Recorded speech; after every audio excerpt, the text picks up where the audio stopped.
Hello, everybody, and welcome to Community Conversations. My name is Luke Margolis. I'm the Corporate Communications Director for Atlantic Health System. And on today's episode, I'm excited to be joined by Dr. Naeem Rahman, the Medical Director for AMG Urology at Summit Bridgewater. Dr. Rahman, good to see you, sir. Thank you for having me, Luke. All right, folks, well, here we are coming to you in the month of September. Which is Prostate Cancer Awareness Month.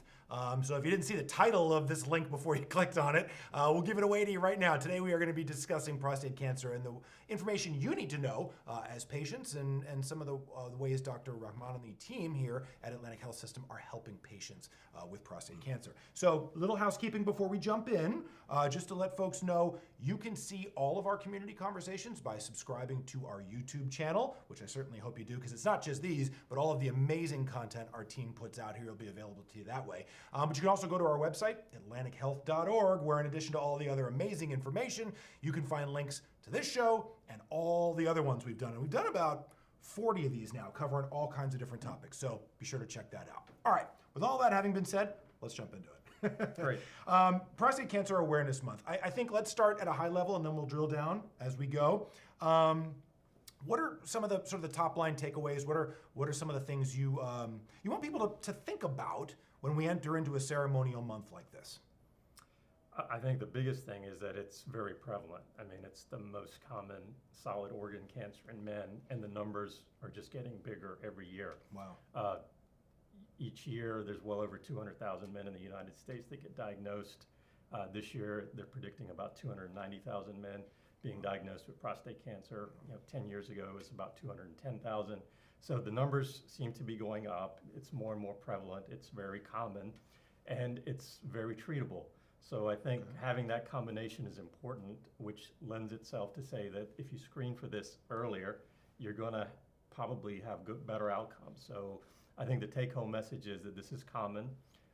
It's very treatable if you get screened appropriately. How good is the field at screening? Like, as an industry, how good are we in the States in detecting these things in people?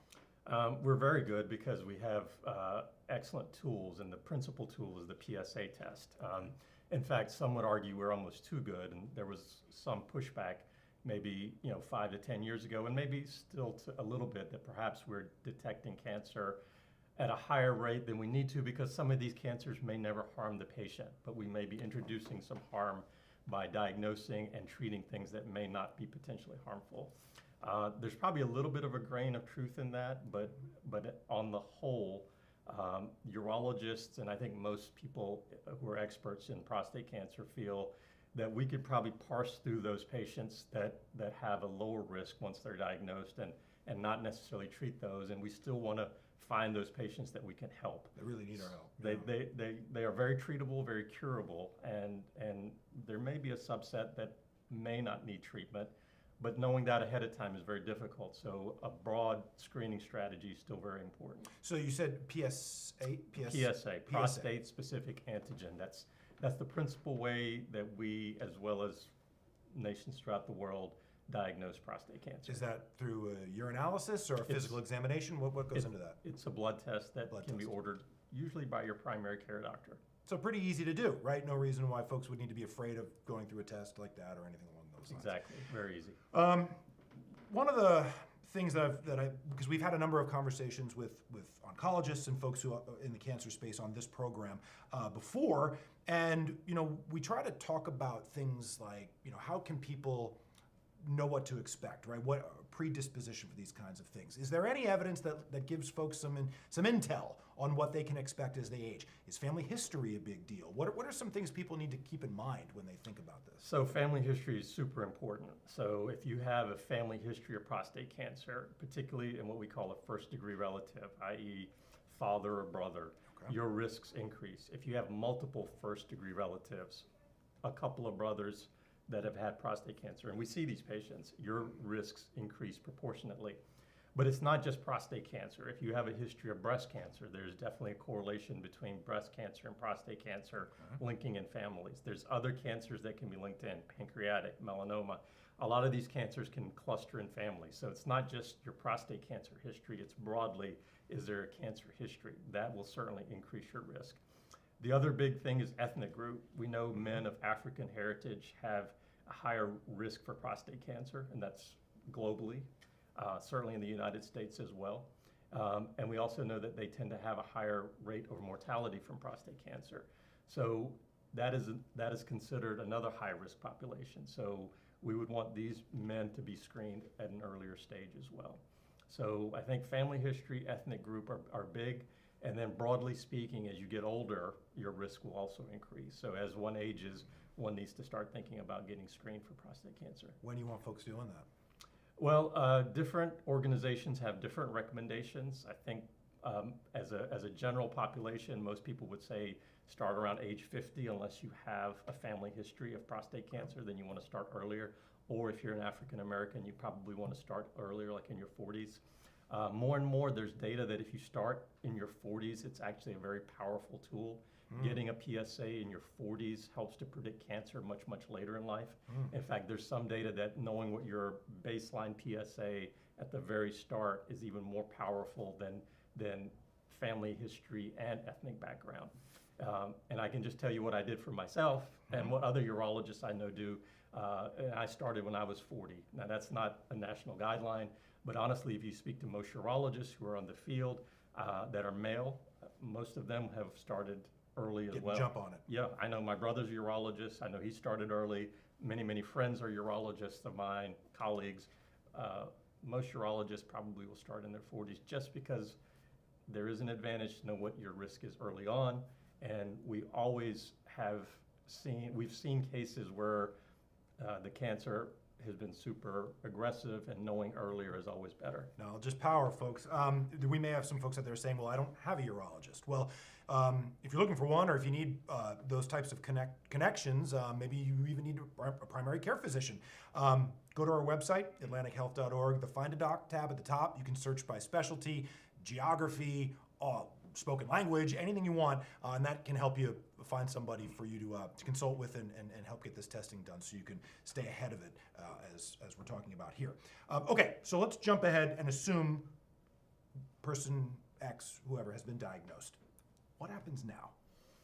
Well, that's a more complex question, and I think it's very nuanced depending on the individual characteristics. Sure. It's going to depend on your family history. It's going to depend on your age at diagnosis. It's going to depend on what your number is, your PSA, what the absolute number is. It's going to depend on how many areas come back positive and how aggressive those areas look. Okay. So it can range from observation. I would tell you that, a quarter of the time we're going to tell patients that you may not need to do anything for your prostate cancer, that we can probably safely observe this, and you may have many, many years of observation and not subject yourself to any of the treatment side effects. The other end of the spectrum, if it's more aggressive, it's going to be possibly surgery, possibly hormonal medications, and if it's super aggressive where it's already advanced, there are treatments such as chemotherapy and other avenues. So I think the take-home message would be that it's very nuanced, it's very much tailored to your individual risks, and the other take-home is that prostate cancer is very heterogeneous. So there's going to be a subset that is not going to require treatment, and there's going to be a subset that's going to be lethal. And trying to parse through that is really what our role is as urologists and people who are experts in the field. So it is not the same for everybody, no matter what. You may know somebody in your life who has prostate cancer. Their experience may not necessarily mirror what you would deal with then. I think I would go further. It probably is not going to mirror your experience. Okay. I mean, it's the same number, the same parameters. In one patient may have a very different implication just depending on their own personal risk profile. Folks, one thing I neglected to mention early on, but certainly hope you'll take advantage of, is the doctor and I are certainly having our conversation, but you're involved too. If you have questions about anything we're talking about, or maybe you want a little clarity around something, or even just want to reach out with some generalized questions, please feel free to do so. You'll see the chat function on your screen. You can put it in right there. We are monitoring that. We'll get to as many of those as we can. Do me a favor. Keep it on topic, right? We're here to talk about a very specific issue today. So, but please feel free to put any questions you have in there, and we will try to address those as we go.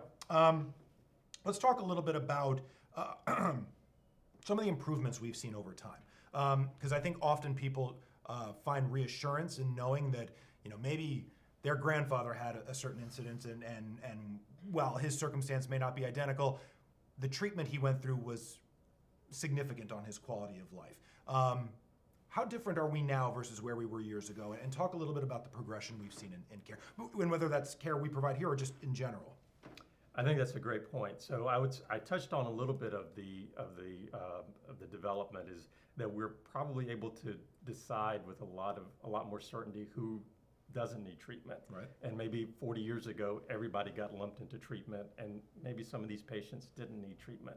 So I think one hallmark of where we are is that we can probably stratify a lot better than what we did. Okay. And if we talk about the different treatment approaches, I think each aspect has been refined. So if you take something like what I do, surgery, 40 years ago, 50 years ago, prostate surgery was very, very bloody. The transfusion rates were super high. The risks of certain things like incontinence and impotence were super high. Over the years, we've developed techniques and technologies that have improved that vastly. Robotic surgery has been around for about 15 or 20 years, and most urologists now utilize robotic surgery to help refine the technique of their surgery, which helps to reduce blood loss, improves pain control afterwards, improves their recovery, so they're not having weeks on end of recovery. The recovery time is much shorter, and the risks of incontinence and impotence and these kind of side effects that we see is also reduced over time. So we've definitely made headways with that. If you talk about different formats of radiation, that is also, we can echo some of those same principles. We're refining our radiation techniques, certainly with the implementation of CyberKnife and things like that. We're making it more efficient. If we take it even further, when we're talking more advanced cancer, when we're talking about hormone therapy or chemotherapy, there have been innumerable advances with new drugs that have come on the market, even since I've practiced. There's, 20 years ago, we had maybe one drug we could give you, or two drugs when the cancer was super advanced. Now we have a half a dozen or more. So, and I think at each level of someone's care, we have advancement of therapy, advancement of care that are going to improve your survival and improve your quality of life. Interesting. If you're looking for more information about some of the treatments that we're talking about and our program here at Atlantic Health in general, go to atlantichealth.org/prostate. It's real easy to remember URL. That'll get you connected with our team, and you'll be able to find some information there that might be particularly helpful to you in both articulating what challenges may lay ahead for you and the ways in which we can help. Doctor, before we began our program, you and I were talking a little bit about a term that I think is interesting and maybe worth diving into here, and that's a multidisciplinary team.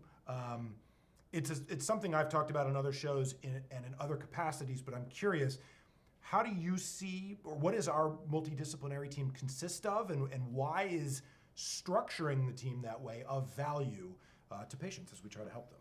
So, one thing is when you get diagnosed with prostate cancer, there's a lot of different things thrown at you, right? There you have a lot of different options. There's not a XYZ algorithm that you need to follow.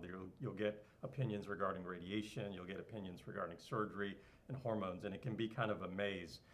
And so we have a multidisciplinary clinic in my practice that I share with the radiation oncologists. And we meet twice a month, and it's the radiation oncologist, myself, a nurse navigator that are meeting with the newly diagnosed patients with prostate cancer. So they get to meet us firsthand at the same time. So it's efficiency of care. You're not going to several different offices. Two, you're getting collegiality of care because I have a very good rapport with the radiation oncologist and vice versa. And we try to really kind of put our personal biases aside about what we might think is the best treatment and really just hone in on what is the best thing for that particular patient. The third thing is we have a nurse navigator and other resources that we provide the patients. And this helps to streamline their care.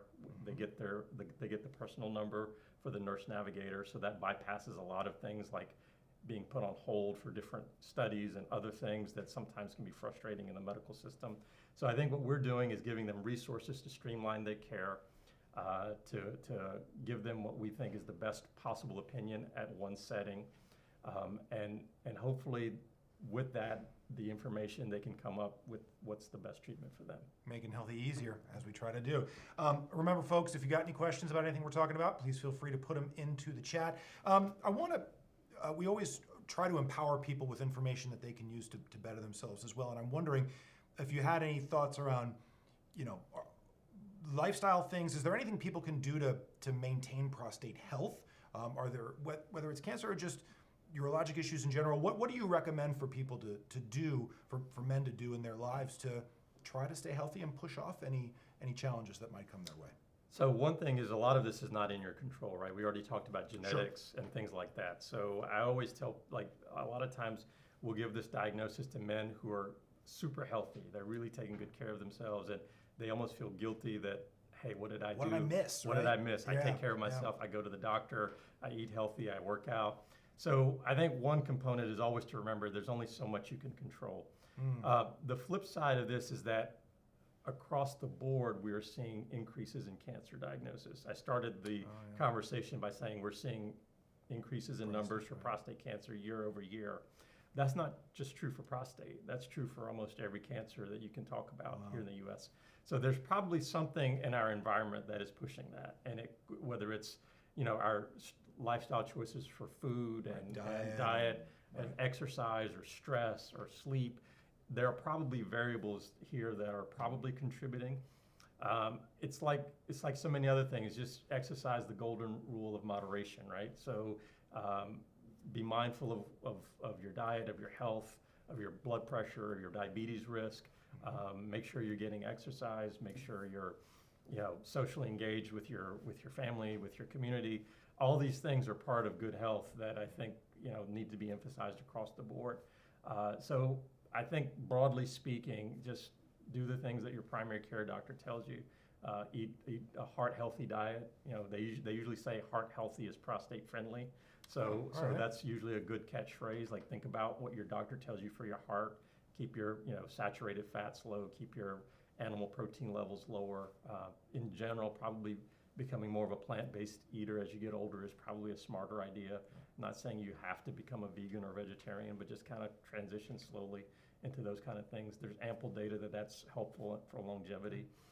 If you look at cultures that live a long time, these blue zone cultures that are advertised, that's the diets associated with those cultures. The diets associated with those cultures are often plant-based, often a lot less meat than what we are traditionally eating. And the other thing is they're probably eating a lot less than we traditionally eat, which we've talked amply in other avenues about an obesity epidemic.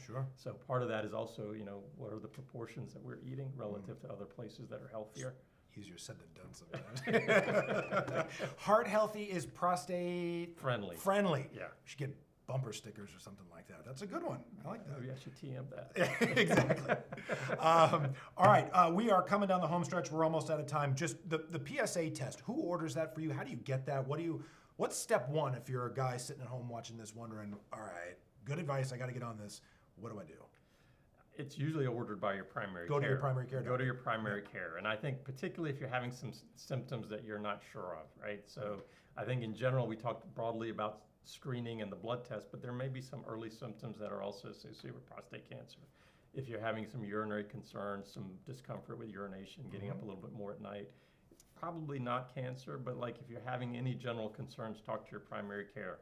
And a PSA screening test will be an important part of that evaluation. Awesome. Doctor, thanks so much for taking time today. It's my pleasure. Thank you. All right, folks, you heard it all here. If you missed any part of our program today, you tuned in a little late, maybe you had something else going on. I don't know what could be more important than this program. But in the event there was, go to subscribe to our YouTube channel, go to our website, atlantichealth.org. If you want more information specifically on prostate health or any of the services we provide, atlantichealth.org/prostate. For Dr. Rahman, I'm Luke Margolis. Thanks so much for joining us, and we will see you next time.